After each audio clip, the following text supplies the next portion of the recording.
Assalamu alaikum warahmatullahi wabarakatuh. Hello dear student. Let's speak, listen, repeat and act. At the stationery shop, Ahmed.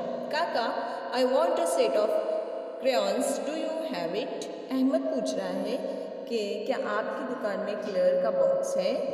Shopkeeper, yes I do. हाँ, मेरे पास है. Ahmed, how many colours are there in a set? इस set में कितने colours हैं? Shopkeeper बताता है 12. Ahmed, how much does it cost? Cost यानी कीमत. यहाँ पूछता है कि इसकी कीमत कितनी है? Shopkeeper, 20 rupees. Ahmed, please give me one set. मुझे एक सेट दे दीजिए. Shopkeeper, here it is. ये लीजिए. Ahmed, thank you. Here is your money. ये लीजिए आपकी कीमत. Shopkeeper, thank you. Visit again. Shopkeeper कहता है शुक्रिया, आप फिर से आइए.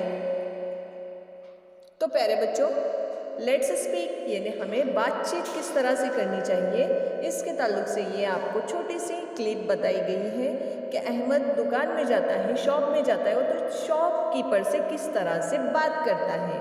प्यारे बच्चों, आपको भी इसी तरह से शॉप में जाने के बाद शॉपकीपर से बात करनी है. पहले आप चीज़ देखिए, उसके बाद उसकी कॉस्ट पूछिए, उसके बाद पे कीजिए.